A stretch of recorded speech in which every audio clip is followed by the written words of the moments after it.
तो आज हम लोग पढ़ने वाले हैं क्लास 12 का सोशोलॉजी का ओल्ड चैप्टर से मोस्ट इम्पोर्टेंट सब्जेक्टिव क्वेश्चन आज का वीडियो में कंप्लीट करेंगे। और आज के वीडियो में हम लोग 30 सब्जेक्टिव कंप्लीट करेंगे। और ये जो कितना नंबर का होता है, ये हर एक 2 नंबर का क्वेश्चन है, जो कि आपको बोर्ड एग्जाम में बहुत ज़्यादा चांस रहता है कि यहाँ से क्वेश्चन आपको देखने के लिए मिलेगा। और इससे पहले हम लोग 60 ऑब्जेक्टिव मतलब सब्जेक्टिव बता दिया हूँ। अगर उसको अगर नहीं देखे तो प्ले लिस्ट में जाके उसको भी देख सकते हैं। और ये जो मैं वीडियो बना रहा हूँ ख़ास तौर से बिहार बोर्ड वालों के लिए बहुत ज़्यादा इंपॉर्टेंट है, क्योंकि यहाँ से एग्ज़ाम में बहुत सारा क्वेश्चन आते हैं, इसलिए आपको इस वीडियो को लेके आए हैं। और इस वीडियो को अगर लगन से अगर आप अच्छी तरीक़े से देख लेंगे तो मैं 100% बोल सकता हूँ कि इससे तो बाहर क्वेश्चन आपको देखने के लिए नहीं मिलेगा। तो चलिए बिना देर के वीडियो को स्टार्ट करते हैं। इसका PDF भी चाहिए तो लिंक डिस्क्रिप्शन में है। देखिए, दबाव समूह से आप क्या समझते हैं? दबाव समझते हैं ना, दबाव मतलब प्रेशर डालना। ठीक है, दबाव समूह से आप क्या समझते हैं? तो देखिए इसका आंसर देखिए, दबाव समूह का शब्द जो दबाव जो समूह है, इसका जो शब्द सर्वप्रथम यानी कि सबसे पहला प्रयोग 1928 में किया था। कब? 1928 में किया था।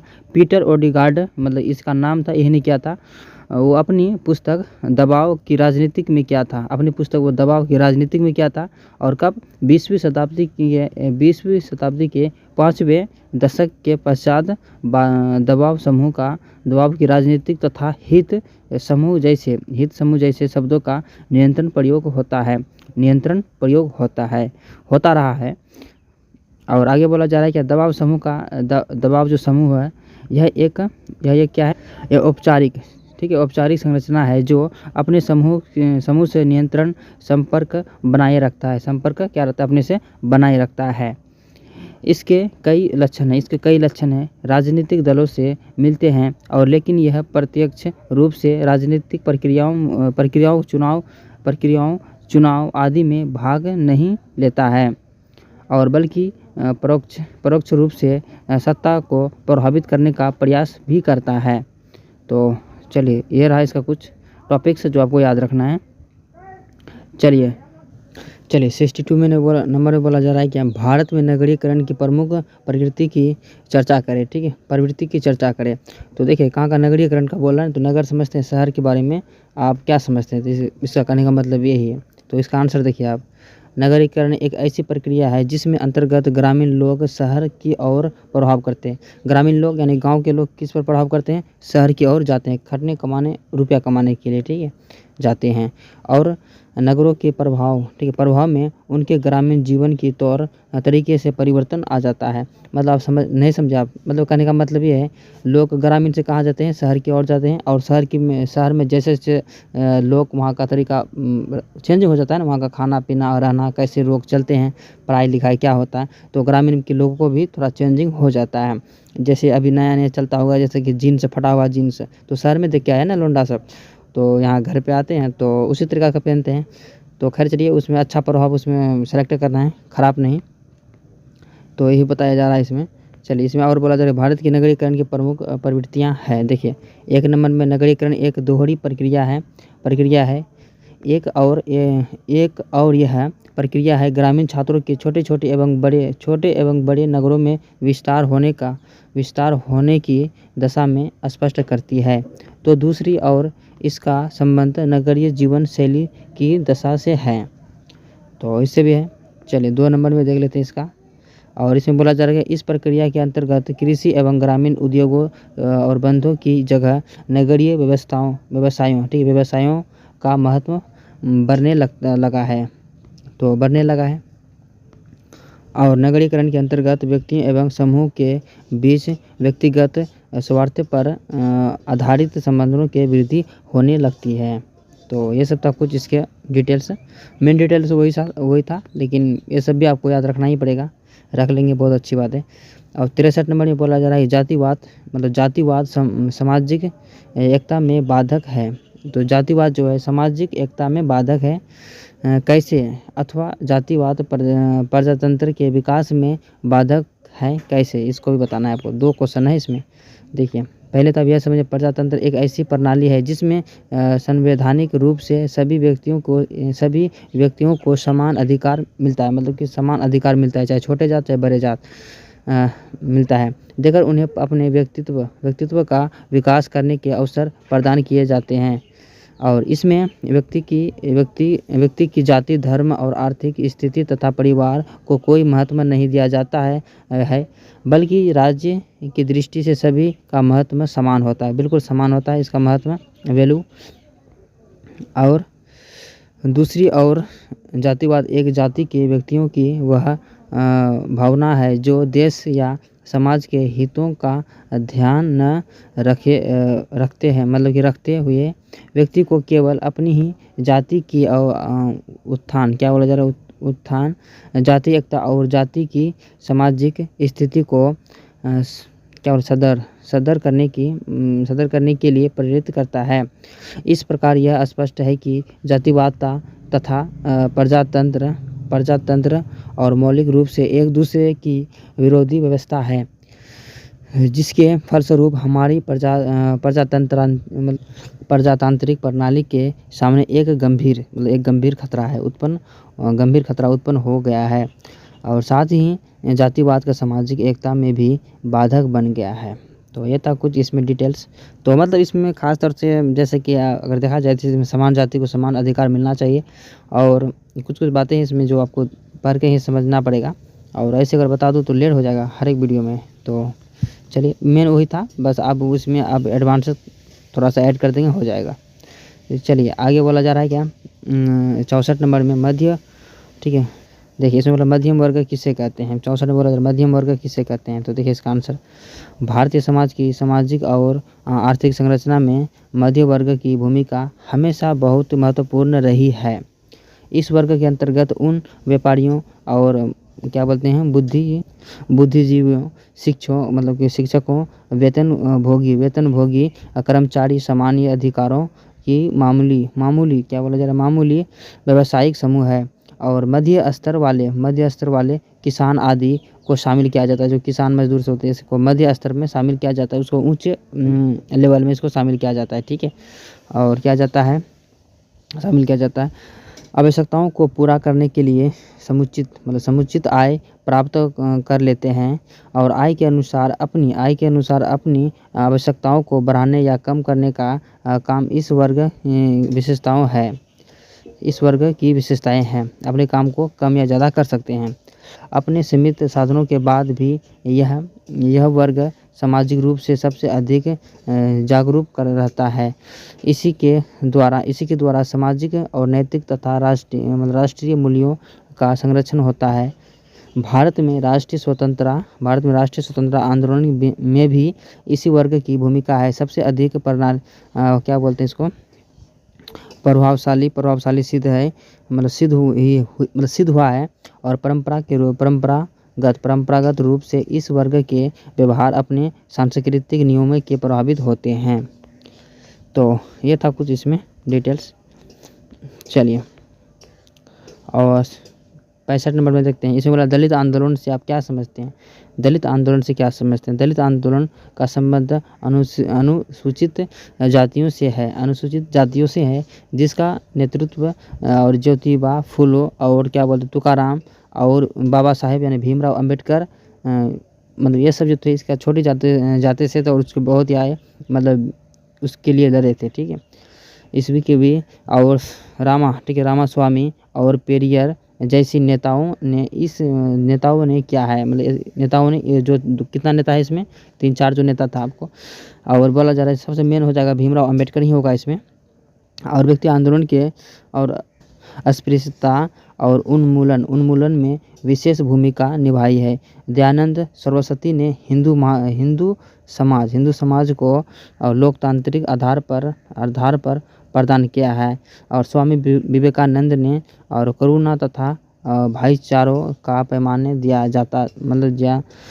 था तथा और आत्मविश्वास और आत्मसम्मान की भावना जाएगी। और चलिए आगे बोला जा रहा महाराष्ट्र ज्योतिबा फुले ने महाराष्ट्र से ज्योतिबा फुले ने सत्य शोधन समाज की स्थापना की। हिंदू समाज की और दमनकारी नीतियों एवं ताकतों के खिलाफ संघर्ष किया है। और भीमराव अंबेडकर ने दलित आंदोलन को अपने विचारों द्वारा आगे बढ़ाने का काम किया है। और अम्बेडकर भारतीय संविधान के निर्माता भी थे, ठीक है, जो संविधान को लिखे हैं। आरक्षण यही दिलाया था ना भीमराव अम्बेडकर। और अतः दलितों के अधिकार एवं संरक्षण से संबंधित मुद्दों को और संवैधानिक प्रावधानों, ठीक है, के तहत संस्थागत रूप से दिया है। महाराष्ट्र में दलित द्वारा दलित पैंथर आंदोलन की शुरुआत हुई है, जिसमें बौद्धिक जगत में एक नई चेतना विकसित हुई है। चलिए, और 60 नंबर में देखते हैं। चलिए 66 नंबर में बोला जा रहा है क्या, सामाजिक स्त्रीकरण की संक्षिप्त चर्चा करें, ठीक है, सामाजिक स्त्रीकरण की संक्षिप्त चर्चा करें, सामाजिक का बारे में, ठीक है। देखिए, सामाजिक स्त्रीकरण का आशय उस तंत्र से है जिसके द्वारा समाज के लोग और क्या बोलो पदानुक्रम में वर्गीकृत करता है। और क्या नाम है, थियोडोरसन ने इस समाज में सामाजिक स्त्रीकरण के और पदानुक्रमित, ठीक है, पदानुक्रमित व्यवस्था के रूप में परिभाषित किया है। इस अर्थ में और स्त्रीकरण का आशय विशेष रूप से समाज को विभिन्न स्तरों में विभाजित करने की प्रक्रिया है, जैसे कि वर्गीकृत अधिकार प्रतिष्ठा और प्रभाव तथा सत्ता के आधार पर होता है। सामाजिक स्त्रीकरण में सामाजिक असमानता और निहित रहती है, जो या तो विशिष्ट कि व्यक्तियों द्वारा और निष्पादित कार्यों के कारण यह या कुछ विशिष्ट व्यक्तियों या समूह या दोनों के द्वारा, ठीक है, या फिर दोनों के द्वारा संसाधनों पर नियंत्रण करने का उत्पन्न होती है। तो इसमें कुछ आपको कुछ खास समझ में नहीं आया होगा, लेकिन मैं इसको लास्ट में बताऊंगा अगर आपको समझ में नहीं आया तो। चलिए 67 नंबर में बोला जा रहा है क्या, युवा गृह से आप क्या समझते थे, अथवा और धूमकुड़िया क्या है, इसका भी आंसर देना आपको। देखिए, जनजातीय समाजों में युवाओं के संगठन को युवा गृह कहा जाता है। और उरांव और जनजातियों इसे और धूमकुड़िया कहते हैं। तो दोनों का डिफरेंस आपको मालूम चल गया। और यह गांव के बीच में या गांव से बाहर एक बड़े कमरे में रहता है। एक आयु सीमा से कम ज़्यादा होने पर स्वतंत्रता और युवा गृह की सदस्यों समाप्त हो जाता है, यानी उसका कम भी होगा तो नहीं होगा, ज़्यादा भी होगा तो नहीं होगा, ठीक है, एक टाइम होता है इसका लिमिट तो हो जाती है। युवा गृह में रात में लड़कियों आपस में नाच गाकर जनजातियों संस्कृति, कला और यौन शिक्षा प्राप्त करते हैं। और यह समाजीकरण का सबसे महत्वपूर्ण केंद्र है। तो ये सब समझते हैं, यौन शिक्षा आप लोग समझते होंगे। और कला तो आप जानते हैं, आर्टिस्ट वगैरह, नाच डांस। और यौन शिक्षा ये बहुत ज़रूरी है लोगों को, हालांकि है लगता है लोगों की बात सही नहीं है, लेकिन अच्छी बात है, वो सीखना चाहिए लोगों को।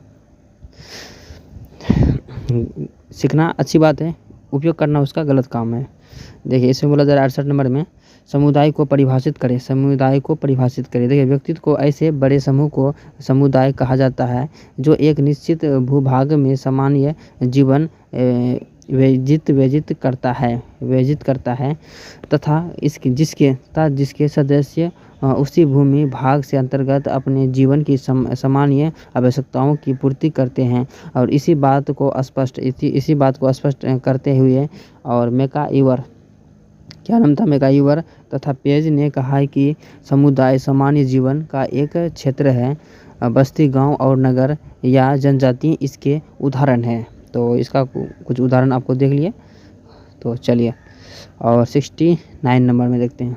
इसमें बोला जा रहा है क्या, कृषक समाज किसे कहते हैं। देखिए, कृषक समाज का तात्पर्य है ऐसे समाज में है जो भूमि से जुड़ा हुआ है, जो कृषक किसान, ठीक है, ऐसे भी समझ सकते हैं, जिसका मुख्य कार्य है कृषि का करना तथा जिसकी एक परंपरागत संस्कृति होती है। इसकी आर्थिक स्थिति और संतोष नहीं होती है। क्या बोला जा रहा, नहीं होती है। अर्थशास्त्र में कृषक समाज का योगदान सबसे अधिक होता है, क्योंकि समाज की इसके ऊपर कर ले खादाना की आवश्यकताओं को पूरा करता है। तो चलिए, ये तो कुछ था इसमें डिटेल से। चलिए 70 नंबर में देखते हैं। इसमें बोला जा रहा है भूमि सुधार से आप क्या समझते हैं। देखिए, गांव में सामाजिक आर्थिक संरचना का मुख्य आधार भूमि है।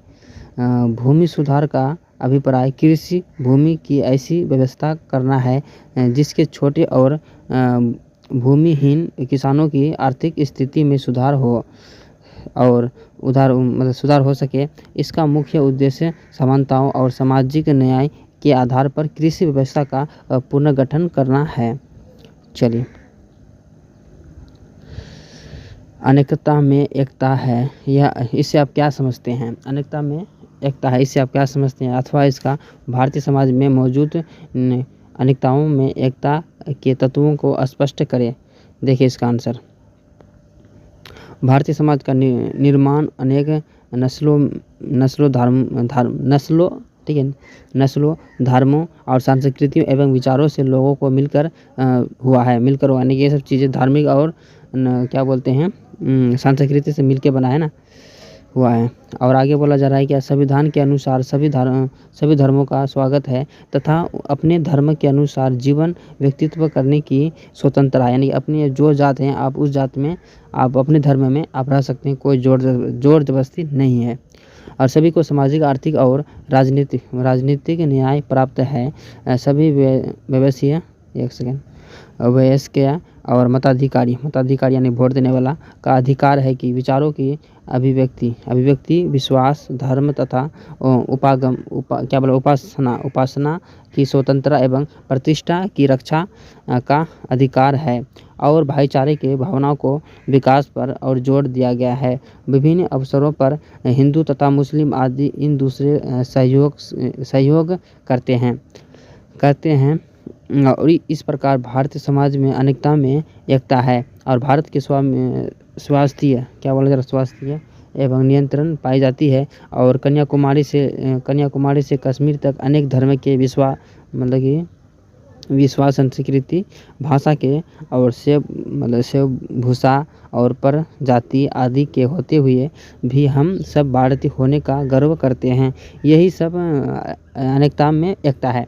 बस भाईचारे वाला बातें हैं इसमें, जो इसमें खास तौर से उसी के बारे में बताया गया है। तो आई होप आपको समझ में आ गया होगा यार, ये सब तो बातें आना ही चाहिए समझ में। लेकिन आजकल अभी भाईचारा बहुत कम हो गया है हिंदू मुसलमान में। चलिए कोई बात नहीं, उसको विराम देते हुए आगे बढ़ते हैं। 72 नंबर में बोला जा रहा है कि अब पश्चिमीकरण से आप क्या समझते हैं। देखिए, प्रसिद्ध समाजशास्त्र श्रीनिवास के अनुसार इस शब्द का 150 वर्षों से अधिक के अंग्रेजी शासन के फलस्वरूप भारतीय समाज को संस्कृति में आए परिवर्तन तथा विभिन्न स्तरों पर प्रौद्योगिकी संस्थालों, विचारधारा तथा मूल्यों में आए गए परिवर्तन का सम्मिलित है। तो पहले क्या अंग्रेज था, उससे बाद में क्या उसमें चीज़ें में क्या डिफरेंट मिला, वही से बता रहा है इसमें परिवर्तन क्या आए। सीमांतीकरण क्या है, इसका अर्थ बताना है आपको। देखिए, सीमांतीकरण परिवर्तन की एक विशेष प्रक्रिया है। यह एक नकारात्मक प्रक्रिया है जिसके द्वारा विभिन्न आधारों पर कोई विशेष समूह या समुदाय संपूर्ण समाज से अलग थलग होने लगता है। यह एक सेकंड ऊपर कर लेता हूँ। इसमें बोला जा रहा है क्या, उदाहरणार्थ अमेरिका तथा अफ्रीका में एक लंबी अवधि तक रंग भेदभाव के आधार पर इस तरह की भ्रामक प्रचार किए गए हैं कि गोरे लोगों को द्वारा काले लोगों को राष्ट्र की मूलधारा से अलग थलग करने की सभी अधिकारों से वंचित कर दिया गया है। कि इसी तरह भारतीय समाज में भी और निम्न जातियों के निम्न छोटे जातियों के प्रति व्यवहार के ऐसे नियम बनाए गए हैं जिसके कारण उन्होंने लंबी अवधि तक सीमांतीकरण की प्रक्रिया से गुजरना पड़ा। चलिए आगे बोला जा रहा है क्या, एकाकी ठीक है। एकाकी परिवार क्या है, एकाकी परिवार क्या है अथवा एकाकी परिवार से आप क्या समझते हैं। चलिए एकाकी परिवार से क्या समझते हैं। देखिए वह परिवार जिसमें पति पत्नी और उसके अविवाहित बच्चों शामिल होते हैं उसे एकाकी परिवार कहा जाता है। ठीक है, जिसमें पति पत्नी और बच्चों जुड़े होते हैं उसे एकाकी परिवार कहा जाता है। चूँकि एकाकी परिवार के सदस्यों की संख्या कम होती है, इस कारण एकाकी परिवार का आकार छोटा होता है। और भारत में एकाकी परिवार का प्रचलन पहले नहीं था, पहले बहुत बच्चे कच्चे होते थे।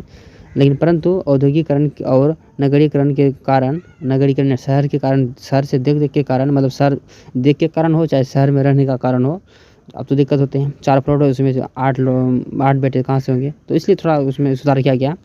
तो कारण भारत में संयुक्त परिवार का विघटन मतलब सुधार को जो हो रहा है और एकाकी परिवार का प्रचलन बढ़ता जा रहा है। अब लोग एकाकी परिवार को ही पसंद करने लगे हैं और परिणाम स्वरूप एकाकी लोकप्रिय बढ़ रही है, यानी लोकप्रिय इसका बहुत ज़्यादा हो रही है आजकल। तो चलिए इसमें कुछ ये था डिटेल। चलिए 75 नंबर में क्या बोला जा रहा है, इसमें बोला जा रहा है जनांकिकी की परिभाषा दे। तो सर्वप्रथम जनांकिकी शब्द का प्रयोग सन 1885 में और क्या बोलते हैं गुइलार्ड ने किया था। जनांकिकी अंग्रेजी शब्द और इसका अंग्रेजी शब्द है जिस डेमोग्राफी एक होते हैं, जैसे कि जनगणना नापने के लिए भी उसे डेमोग्राफी का यूज करते हैं। तो डेमोग्राफी का हिंदी रूपांतरण है डेमोग्राफी 2 यूनानी शब्द है डेमोस तथा ग्राफिन से मिलकर बना है। पहले शब्द का अर्थ है कि जनसंख्या तथा दूसरे शब्द का अर्थ है कि विवरण। ठीक है, विवरण देना, तो विवरण देने वाले को विज्ञान है। इस प्रकार शाब्दिक रूप से जनांकिकी वह विज्ञान है जो एक विवरण के रूप में जनसंख्या संबंधी विशेषताओं का स्पष्ट करता है। संयुक्त राष्ट्र संघ द्वारा प्रकाशित इसका नाम है जनसंख्यात्मक शब्दकोश के अनुसार जनांकिकी मानव जनसंख्या का वैज्ञानिक अध्ययन है जिसमें मुख्य रूप से जनसंख्या के आकार, मतलब जनसंख्या के ही बारे में उसकी संरचना और विकास की विश्लेषण किया जाता है। तो सबसे पहले 1885 में आते सब कुछ डिटेल से, इसका नाम याद रखना ये गुइलार्ड। तो बस इसमें दोनों शब्द कौन शब्द से मिलके बना है, तो बस ये सब याद रखना है आपको। चलिए इसमें बोला जा रहा है कि 76 नंबर में सामाजिक आंदोलन का क्या अर्थ है। तो देखिए सामाजिक आंदोलन जो है एक बहुत बड़ा आंदोलन है। देखिए 20वीं शताब्दी के मध्य में सामाजिक, पहले आप मध्य समझ गए ना, तो मध्य में सामाजिक आंदोलन का एक चर्चा अधिक होने लगी। सामाजिक आंदोलन को एक ऐसे प्रयत्न के रूप से देखा जाता था जिसके द्वारा एक विशेष समूह अथवा समुदाय अपनी सामाजिक संस्थाओं का सामाजिक संरचना में और वांछित परिवर्तन ला सके। और वास्तव में सामाजिक आंदोलन का उद्देश्य सामाजिक व्यवस्था में परिवर्तन लानी ही है, यानी कि जो सामाजिक में जो परिवर्तन है उसको ही लाना ही है, इसका मेन उद्देश्य वही है। बल्कि कभी कभी परिवर्तन को रोकना भी हो जाता है। तो जैसे कि अगर आप जीन्स पहनेंगे घर में फटा हुआ पुराना नहीं, फटा चिटा वाला जो संस्कृति ख़राब करते हैं, तो उसको रोकना भी पड़ता है ना कभी कभी। जैसे कि पहले गांव में बिजली नहीं था, तो अब बिजली आ गया तो ये बढ़िया हुआ। तो ये सब परिवर्तन होना चाहिए। रोड ख़राब है, रोड सही होना चाहिए। तो देखिए आगे बोला जा रहा है 77 नंबर में सामाजिक आंदोलन की विशेषताओं का उल्लेख करें। तो देखिए इसमें बोला जा रहा है क्या, सामाजिक आंदोलन की निम्नलिखित में विशेषताएं हैं। कौन कौन सी विशेषताएं हैं देखते हैं इसमें। देखिए सामाजिक आंदोलन एक सामूहिक प्रयास होता है। इसका संचालन संगठित जनसमूह करता है। इसका और तीसरा नंबर में हो जाएगा कि इसका एक निश्चित उद्देश्य या लक्ष्य होता है। चौथा, यह एक विशेष विचारधारा पर आधारित होता है। 5वां, इसका आधार किसी क्षेत्र, समुदाय अथवा बड़े समूह में एक विशेष समस्या का उत्पन्न होना। 6 नंबर में हो जाएगा सामाजिक आंदोलन में नेतृत्व का एक प्रमुख तत्व है। 7वां हो जाएगा कि इसका लक्ष्य परिवर्तन लाना, यानी कि इसका लक्ष्य क्या है, परिवर्तन में लाना गांव में। चलिए 8वां नंबर में बोला जाएगा क्या, इसकी प्रकृति व्यवस्था में विरोधी भी होती है। चलिए इसकी प्रकृति व्यवस्था विरोधी भी होती है। चलिए 78 नंबर में बोला जा रहा है इसमें कि भारतीय, ठीक है, भारतीय समाज में प्रांतीय की समस्या चर्चा करें अथवा प्रांतीय से आप क्या समझते हैं।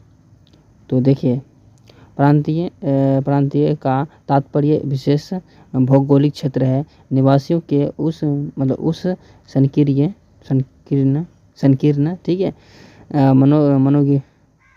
मनोवृत्ति से जिसका अंतर्गत वे एक क्षेत्र विशेष को केवल अपना और अपने के लिए मानकर अपने स्वार्थपूर्ण उद्देश्यों को पूरा करने के लिए सामाजिक, आर्थिक तथा राजनीतिक अलगाववाद को प्रोत्साहन देते हैं। आज प्रांतीयता हमारे एक मुख्य समस्या है, जिसमें बंगालियों के लिए और मद्रास मदरसियों के लिए यह गढ़वालियों के लिए नारा दिया गया है कि और राष्ट्रीयता के विकास में बाधा उत्पन्न की है। तो ये था कुछ इसमें डिटेल्स। चलिए 79 वाले यानी कि 79 नंबर में बोला जा रहा है क्या, भारतीय समाज के धर्मनिरपेक्षता की आवश्यकता क्यों चर्चा करें। तो धर्मनिरपेक्षता मतलब कोई धर्म नहीं है भारत, तो इस पे चर्चा करना है। देखिए धर्मनिरपेक्षता का अभिप्राय है सभी धर्मों के प्रति सिद्धांत रखना और राज्य का अपना कोई भी धर्म न होना, यानी कि सब धर्मों को है लेकिन इसका कोई एक धर्म नहीं रखना राष्ट्र में। और भारतीय समाज का निर्माण में उस सभी व्यक्तियों का योगदान है, यानी इन सब योगदान देके ही भारत को आज़ाद किया है। हिंदू, मुसलमान, सिख और जैन, बौद्ध, ईसाई और फारसी धर्म के मानने वाले लोग और भारत विभिन्न धर्मों का समन्वय स्थल। अतः भारत के केवल और धर्मनिरपेक्षता जरूरी है, ठीक है, केवल धर्मनिरपेक्षता जरूरी, क्योंकि सब मिलजुल के इसको आज़ाद किए हैं। और धर्मनिरपेक्षता के कारण ही यहाँ विभिन्न धर्मों के संप्रदाय का समावेश होने के बाद भी सभी धर्म के और संप्रदाय एक दूसरे से पूरक, यानी एक दूसरे के बिना नहीं चल सकते हैं। तो चलिए पूरक तो समझते हैं आप। तो इसमें बोला जा रहा है कि पितृसत्तात्मक परिवार क्या है। तो देखिए इसमें बोला जा रहा है कि पितृसत्तात्मक परिवार वे होते हैं जिसमें बच्चों को उनके पिता के नाम से जाना जाता है, और गांव में अक्सर बाप के ही नाम से जाना जाता है। और पिता के वंश परंपरा को अधिक महत्व दिया जाता है। वंश परंपरा पिता के नाम से चलता है। और विवाह के बाद छोटे की पत्नी अपने सास ससुर और पति के साथ रहती है, जबकि बेटियां शादी के बाद अपने पति के यहाँ चल जाती है। ये तो सिंपल सी बात है, जाती है। ऐसे परिवार को स्त्रियों का तुलना में पुरुष के अधिकार अधिक होते हैं और जीविका और उपार्जन भी मुख्य रूप से पुरुष सदस्यों द्वारा ही किया जाता है। चलिए आगे बोला जा रहा है क्या, मातृसत्ता का अर्थ स्पष्ट करें। देखिए अथवा इसका मातृसत्तात्मक परिवार का अभिप्राय क्या है। देखिए परिवार का सत्ता जब माता या समाज के रीति रिवाजों के अनुसार परिवार का किसी महिला के हाथ में होती है तो उसे मातृसत्ता कहा जाता है। वंश की परंपरा भी माता के नाम पर ही चलता है। और विवाह के बाद पुरुष या तो अपनी पत्नी के घर में आकर रहती, यानी कि घर जमाई रहती है, अथवा अपनी बहन के साथ रहकर उसके परिवार की देखभाल करता है। संपत्ति का उत्तराधिकार में भी माता से भी पुत्री को प्राप्त होता है। तो ये रहा इसमें कुछ। चलिए, मतलब इसमें कि माता के नाम से चलते हैं, और अगर भाई अपने बहन के साथ रह सकते हैं उसके घर में देखभाल करने के लिए, जिसके यहाँ शादी कराएं, और नहीं तो दामाद को अपने घर लेकर आते हैं घर जमाई बनाने के लिए। 82 नंबर में बोला जा रहा है, भारत में स्त्री पुरुष अनुपात की मतलब क्या बोलते हैं यार, मुंह में नहीं चला, क्या करें, ठीक है, तो व्याख्या करें, ठीक है, हाँ अभी आगे व्याख्या करें। एक निश्चित अवधि में किसी विशेष क्षेत्र में प्रति 1000 पुरुषों के पीछे स्त्रियों की संख्या में स्त्री का अनुपात कहलाता है। भारत में 2001 की जनगणना के अनुसार प्रति 1000 पुरुषों पर स्त्रियों की संख्या कितना थी? 933, यानी 1000 पुरुष में 933 स्त्री थी। जनसंख्या के संग्रह लिंग अनुपात के सुधार होकर 2011 में 940 हुआ, मतलब कि स्त्री की संख्या कितना 933 था, तो 7 किसी तरीका से बढ़ा। 2001 में कम था तो 2011 में थोड़ा सा बढ़ा, तो कितना 7 बढ़ गया था, ठीक है, तो 40 हो गया। और यह 1971 की जनगणना के बाद दर्ज उच्चतम लिंग अनुपात है, और लिंग अनुपात में 29 राज्य संघ का राज्य क्षेत्रों में वृद्धि हुई है। तो चलिए, और 83 नंबर में बोला जा रहा है, सामाजिक परिवर्तन में प्रौद्योगिकी कारण की भूमिका क्या है। देखिए, आदिम काल प्राचीन काल में आधुनिक काल के बीच जो फर्क है उसका आधार प्रौद्योगिकी है। मानव समाज के परिवर्तन की एक लंबी दूरी तय की है, जिसका मुख्य कारण है कि यह मानव समाज के प्रतिदिन एक प्रकृति प्रदत्त पर्यावरण से मानव निर्मित पर्यावरण की आर बड़ा है, और पूंजीवाद के विकास में निम्न संदेह इस प्रौद्योगिकी की भूमिका अहम रही है कि यातायात एवं जनसंचार के माध्यम से हुई और क्रांतिकारी परिवर्तन में भी हमारे भौगोलिक पर्यावरण में काफ़ी बदलाव आया है। इसका मुख्य श्रेय समाज के नियंत्रण प्रौद्योगिकी परिवर्तन है, और इससे समय एवं दूरी पर मानव के अपना नियंत्रण बना रहता है, और फलतः भिन्न मतलब संस्कृतियों के बीच आदान प्रदान की प्रक्रिया बढ़ी है, और प्रौद्योगिकी विकास के समाज में प्रौद्योगिकीकरण की प्रक्रिया को बढ़ाया है। उत्पादन के साधन में नियंत्रण विस्तार हो रहा है, और इसके एक नई सामाजिक संरचना एवं व्यवस्था का निर्माण हो रहा है। हमारे जीवन के एक मूल्यों का, आदर्शों का एवं व्यवहार के प्रतिमानों में क्रांतिकारी परिवर्तन हुई है। आज संयुक्त परिवार की जगह मूल या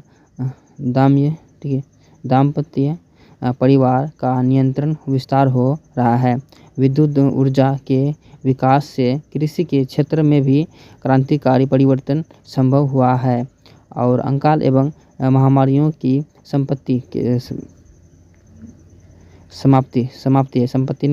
से मृत्यु दर में बहुत कमी आई है। सामाजिक गतिशीलता में भी प्रौद्योगिकी के विकास से मुख्य भूमिका निभाई है। आज पूरा विश्व की गांव जैसा मालूम पड़ता है कि विशिष्टीकरण तथा श्रम विभाजन में पारस्परिक निर्भरता एवं व्यक्तिवाद को बढ़ाया गया है। इसके आज लोगों के बीच द्वितीयक संबंधों का विस्तार देखने को मिलता है।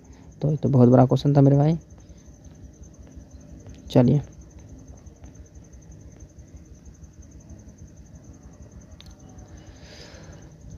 चौरासी नंबर में बोला जा रहा है क्या, नियोजित परिवर्तन के महत्व का वर्णन करें।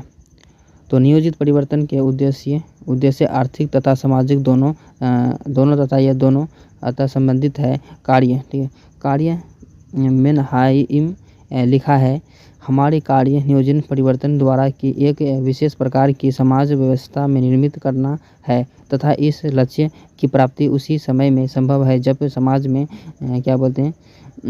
व्याप्त लोगों की कमियों को दूर किया जाए, और इसके लिए मानवीय लक्षणों की पुनः व्याख्या, मानवीय क्षमताओं का रूपांतरण तथा नैतिकता और संहिताओं का और पूर्ण निर्माण, ठीक है, पुनर्निर्माण आवश्यक है।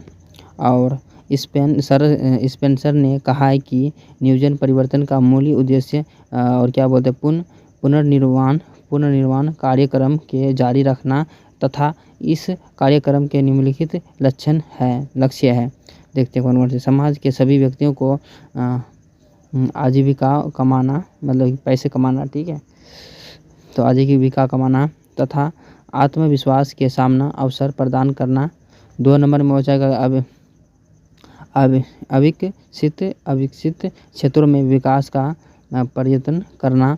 उन क्षेत्रों में व्यक्ति के लिए शिक्षा, चिकित्सा, आवास तथा अन्य आवश्यकताओं को वस्तुओं की व्यवस्था करना एवं आर्थिक असमानताओं को दूर करना। 3 नंबर हो जाएगा समाज के पिछड़े वर्गों में शारीरिक और मानसिक दृष्टि से कमज़ोर लोगों के और उत्थान हेतु और कार्यक्रम बनाकर उसे क्रांतियाँ क्रियान्वित करना। और 4 नंबर में हो जाएगा समाज के अज्ञानता, मतलब अशिक्षा, अभाव, बेरोजगारी तथा बीमारी को दूर करना। तो और 5 नंबर में हो जाएगा क्या समाज के सभी लोगों के लिए सामाजिक सुरक्षा की व्यवस्था करना। तो ये सब था कुछ उसका डिटेल्स। चलिए, और 85 नंबर में बोला जा रहा है क्या महिला और क्या सशक्तिकरण, ठीक है, महिला शक्तिकरण पर एक संक्षिप्त टिप्पणी दें। तो महिला शक्तिकरण का एक अभिप्राय समाज में महिला की स्थिति को मजबूत बनाने के लिए स्वयं सेवी महिला संगठन 1990 के दशक में महिलाओं के मुद्दे को लेकर देश में विभिन्न भागों में अनेक सम्मेलन आयोजित किया गया। इस सम्मेलन में लैंगिक भेदभाव तथा महिलाओं की घटती जनसंख्या पर विचार और विमर्श हुआ। और इसी दशक में और वेश्यावृत्ति से संबंधित मामले को और राष्ट्रीय व्यापी बहस की विषय में बनाया गया। पटना में अदिति संस्था तथा अकुर संस्था 1995 महिला बचाओ अभियान चलाया गया था। राष्ट्रीय स्तर पर कई महिला संगठन भूमिका रही है, जैसे क नंबर में अखिल भारतीय महिला, ख नंबर हो जाएगा अखिल भारतीय हिंदू महिला परिषद, ग नंबर हो जाएगा भारतीय महिला संघ। इसके अलावा पंचायत राज अधिनियम और में संशोधन 1993 का हुआ। संशोधन 1993 में सभी पंचायत राज और संस्थाओं में महिला के लिए 33% का आरक्षण व्यवस्था की गई। बिहार में सरकार की 50%, बिहार में कितना 50% आरक्षण व्यवस्था की गई है। बिहार की सरकार महिलाओं के अधिक संपन्न बनाने की दिशा में अग्रणी भूमिका अदा की है। चलिए 86 नंबर में देख लेते हैं। इसमें बोला जा रहा है क्या हरित क्रांति के मानव समाज पे प्रभावों का उल्लेख करें। देखिए, स्वतंत्रता प्राप्ति के बाद भारत का खाद्यान्न की भयंकर समस्या से जूझ रहा था और फाउंडेशन की सलाह पर 1960 के दशक में अंतिम दिनों में पंजाब, हरियाणा और उत्तर प्रदेश और कुछ भाग तमिलनाडु के कुछ जिले, महाराष्ट्र था और आंध्र प्रदेश के कुछ जिलों में हरित क्रांति लागू की गई थी। और अंतर्गत कृषि उत्पन्न तकनीकी और उन्नत खाद बीज के प्रयोग अधिक से अधिक उत्पन्न उपजाने की पर जोर दिया गया था किसानों को।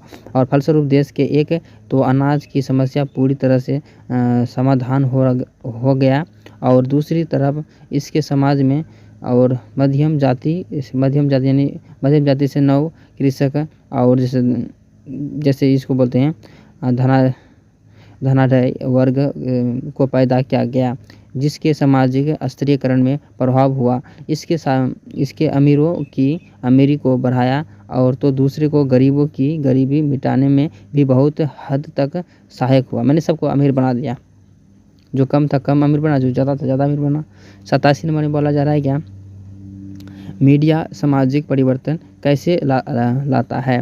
तो मीडिया अंतर्गत हम इस जन संचारण के उन समस्त तरीके को शामिल करते हैं जिसके द्वारा कोई भी सरकार या समाज अपनी बात या योजना और जन समूह तक फैलाती है।